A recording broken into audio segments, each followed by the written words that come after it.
Hi everybody, it's Monique with Made with AccuQuilt, a friendly support group.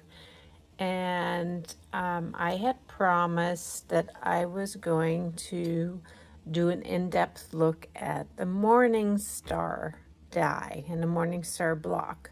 So when I made mine, I made them scrappy, and I used this gray because I accidentally bought a bolt of this gray and it was not the color that I was thinking it was going to be. And so I've been trying to use it up. So anyway, I thought I would make a scrappy version of the Morning Star die. So this is one of my blocks. I actually made an entire quilt, but it's kind of hiding behind some other projects here. But I have a whole bunch of blocks, 16 blocks hiding underneath there. And so it makes a 12-inch block, and it really is super simple to put together, and it just looks complicated. And I love those kind of blocks. So I pulled out my instructions, and I pulled out my die. And so it's a 6 by 24 inch die, and it makes a 12-inch block. And what I did, I went ahead and I measured how wide this was and how tall this was. So this is 12 inches wide, and this is about 4.5 inches tall. And so if I want to cut 16 shapes, because I need 16 of the background and I need 16 of the, let's call them the colorful blocks, whatever you want to use. But you need 16 backgrounds and 16 colorful blocks, and so that's 32 altogether, and you need 4 of these. So I went ahead and measured these two, so I know this. For this one I need to have 5-inch square, and I would need to cut that twice to get 4.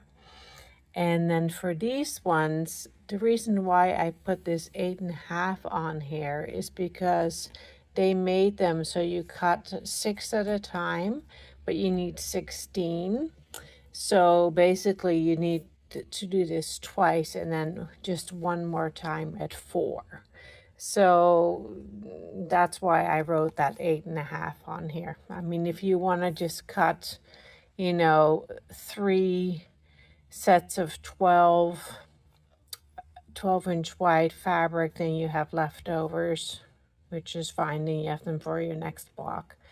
But if you only want to try one block, then you just need 16. So you just do it these twice to get 12, and then 4 more to get 16. And then of course you do that for the other color as well. Anyway, so I guess you could do, you 6 of these, but you need to make sure that you make them the right color. So anyway, so that is basically what you need to know. And the block is super simple to put together. You just have to pay attention. With most things, that's the case, isn't it? So the way that you are going to make these blocks is by sewing these bigger triangles, and you're going to sew 4 that look like this, and you're going to sew 4 that look like this. So 4 of them are going to have the 3 colorful sides on the edges, and 4 of them are going to have one colorful triangle in the middle. And when you do that, after you do that, you basically sew those units at an angle. So if you look like this, basically the block gets constructed on this axis. And I'm trying to recall whether I sewed these on last or before I sewed these together. I don't think it really mattered, but I will, I'm gonna make a video of putting it one together, and then we'll figure that out together. But that's basically what I wanted to share with you for now. And then let's get cutting. Okay, I am back. I just demonstrated how to cut the background squares, and I was using white, and then it turned out that my camera was actually not recording. So I have cut those already, but I'll show you the important details with my colorful fabric. So I have cut my fabric. It's longer than I need it to be, but that's okay because I need to cut 16. Now, what I want you to know is that obviously that's my selvage because I still have it on there. And I'm going to put that not on my die because I don't want to actually cut that. But you want to line your fabric up with the edge of your, with the angle of your cutting blades, not with your die. So don't put your fabric on like this in line with your die. Put it on in line with the shape that you're cutting. All right, so I'm going to put it at a little bit of an angle. I have 2 layers because I know that I have to cut 16, and this is going to cut 12. I am just making sure that I'm covering all my shapes. And because I'm only cutting these ones here, I think, yes, I can use a smaller cutting mat because I'm only going to be cutting the shapes over here. Normally, when I did my white ones, I used my long mat that covered my entire die, but because I'm only cutting shapes here, I can use a smaller mat. And you might ask, well, why would you do that? Well, the bigger the mat, the more expensive they get, and so I'd rather use up my smaller mats because they're cheaper to replace than my bigger mats, which are more expensive. So because I have my extra fabric kind of flying off the edge here, I'm actually going to turn my die around so that my extra fabric can fly off the end and not get caught in my machine and not get wrinkled because I want to use the rest of that. So I'm going to run this through here.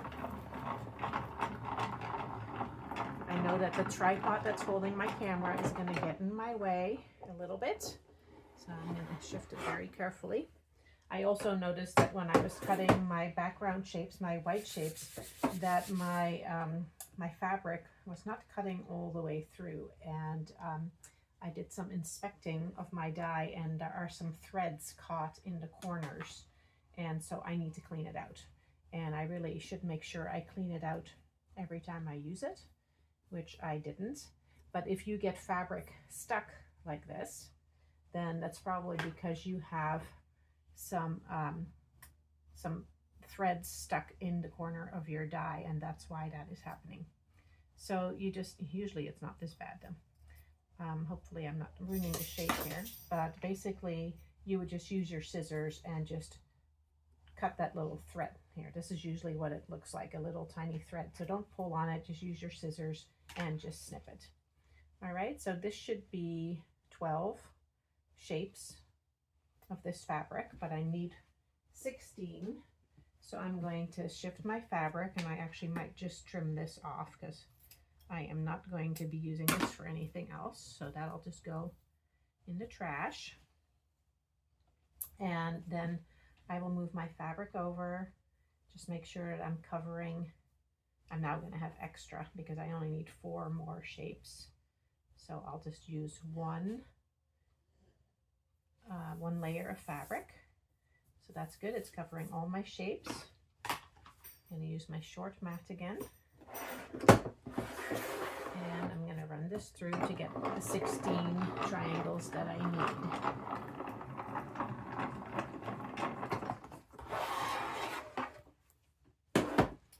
All right. If they get stuck, if your fabric gets stuck in your die, just pull really close to your die. Just grab your fabric and then pull up, because sometimes it does that, especially with complicated shapes. All right, so there I have my 16 colorful shapes that I need, and I have already cut my white shapes and my triangles, and now we are ready to start sewing them together.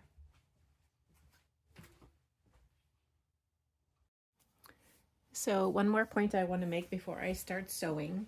You are going to make triangles out of these small triangle units. You're going to make bigger triangle units, and they're basically going to be opposing, they're mirroring each other, or I don't know how you would say this. So this one's going to have the colors on the outside with a white triangle on the inside, and this one's going to have the colorful triangle in the inside, and then the white triangles on the outside. And you're going to make 4 of each. Now, you definitely want to lay these out, because it's really easy to turn these around and start sewing them in a goofy way. And it's really cute, but it will not make your block come together very well. So just lay them out, make sure you get a nice long triangle. There's probably a name for this kind of triangle. I don't know, I'm not a math person. Just make sure you lay them out so that you know which ones go together and which way. And then you'll be totally fine. And you don't have to lay them all out at once. You can just lay out 2, or you can lay out 1, whatever you want to do, but I highly recommend that you lay them out so that you won't make a mistake. So I am going to start sewing now. And because I know that I need 4 of these and 4 of these, I would probably go ahead and sew, 4 of these units together. I would line them up, and they line up perfectly. So there's no offset, no nothing. They line up perfectly, the corners match perfectly. So I would probably lay down 4 of these and do 4 of these, and I would do 4 of these at the same time. And then what I wrote in my notes when I made my block before, I wrote down that I pressed most of my seams open. Most of my seams. So these bottom units here, I did press open. These other ones, I actually ended up pressing towards one side or the other. I think towards the colorful side, but I'll have to double check that. But I am going to go start sewing these units, and then we'll meet back here and I'll show you what's next. All right, so I have sewn my first set of triangles together, and I've gone ahead and sewn them for all 4 of the blocks. Now it turns out that they're actually exactly the same, so you could just go ahead and sew those ones together. They're the same unit, but for this block they're going to be upside down. So just keep that straight. So I pressed my seams open on all of them, and now is when the difference comes, because this is where you have your 2 different blocks. So now I need to sew this triangle to this white edge, and I'm going to have to sew this white triangle to my colorful triangle in the middle here. So I'm going to do that for all my units again, and I'm going to press them open again.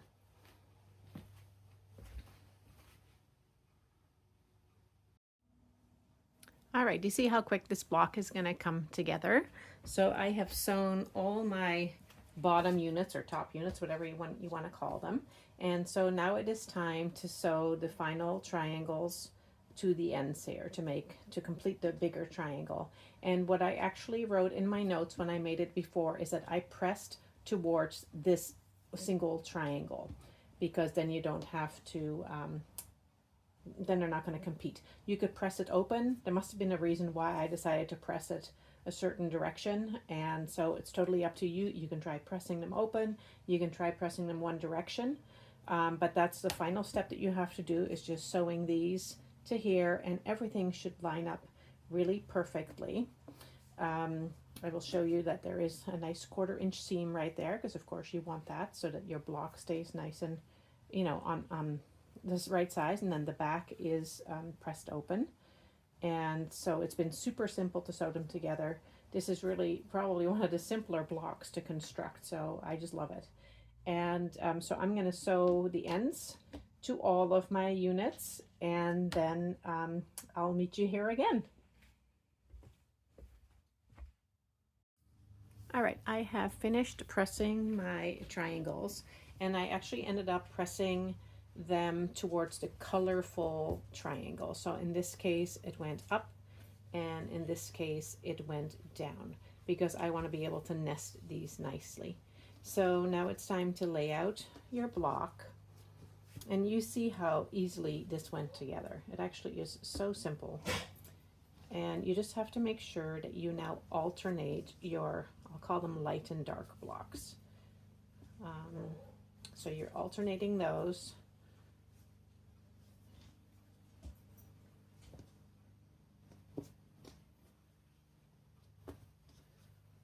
like that. And your triangles, your corner triangles, are going to go and attach to the dark, um, mostly dark unit. And you can change this, of course. There are many, many, many patterns out there that are just gorgeous. And you can have different effects when you sew these together. If you make the outside triangles different colors, so they might be a different color here and here, and you get this whole circular effect. There are a ton of beautiful examples out there. Just search Morningstar patterns or Morningstar dye and see what you come up with. They're just gorgeous. So there's just, I think there are limitless possibilities. It's such a versatile dye. So now what you're going to do, I just put this together just to make sure everything looks good. I'm going to take my triangles off for now, because all you're going to do right now is just sew two of these together, so a dark and a light. And you're going to do that for all 4 of these units. And because I pressed towards the dark here and towards the dark here, I can line these up, and then I have a nice seam to nest. And I haven't used any pins until now, but now at this point I might actually put a little pin in here just to keep everything straight, because it might move. So I'm going to go ahead and do that, and then I'm going to press that seam open too, and then the next part will be sewing our corner triangles on, and then our unit is ready to be put together. All right, so we're going to sew these, and just make sure that you sew the correct pieces together. Don't accidentally sew a white to a white, or just pay attention. All right, so I have sewn my my light and my dark triangles together. So I have 4 separate pieces still, and now it is time. I did press my seams open on the back. Now it's time to sew on the corner triangles to complete our block. And so my 4 units are still knots together. You want to sew on your triangles before you sew them together.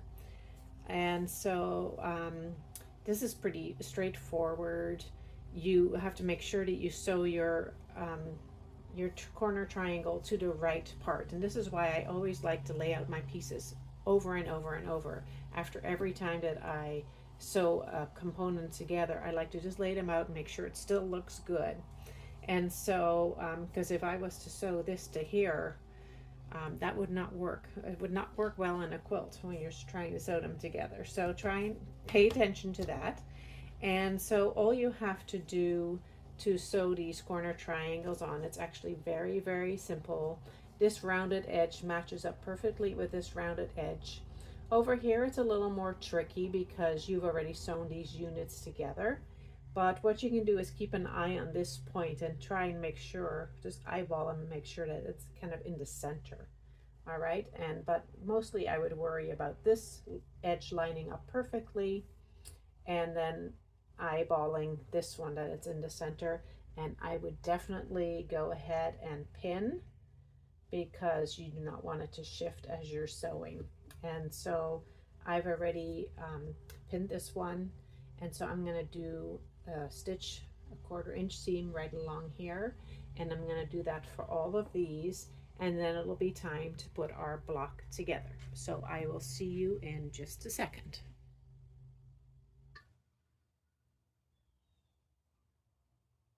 Okay, so I have sewn my corner triangles onto my units, and now it is time to sew the block together. When you look at this, you're going to think, oh my goodness, but this block actually gets put together at an angle. And so you put your pieces together, making sure that your outer triangles are in the 4 corners like this. And now you are simply going to sew these 2 pieces together and these 2 pieces together, or however you want to do it. You can choose to do these 2 first and these 2, doesn't matter, whatever you prefer. Anyway, I'll do it this way just for fun.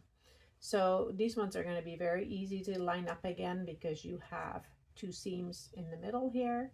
You have this nice rounded edge on both the upper and the bottom unit, and then this one will just kind of fall into place. This one obviously has that corner triangle that sticks out, but you have all these other marks that you can use to line things up. So I would definitely pin, even though I am not a big pinner. I would definitely pin and then sew a 1/4 inch seam, press seams open, and then you'll have 2 halves, which you are then gonna sew together into one entire block. So it's super simple, and I will show you the final result in a minute. All right, and there you see my final block. I have sewn everything together and I pressed the seams open, and I measured it, and actually is pretty close to 12.5, which is great. You know, I could trim some of these edges off a little bit even, and I might do that before I sew it into a quilt. But I hope you realize just how simple this was to put together. It looks complicated, and I love that, but it really was not difficult. And so I just wanted to show you again the one that I did originally and how different it looks when you do dark background, scrappy, light background, and all the same fabric. I think there's so many possibilities. Again, look up patterns for Morningstar Quilt and see what you can find, because there's just some amazing patterns out there. I just love them. And I hope that this will encourage you to try out your die if you own it. And if not, I will link to the to that die down below.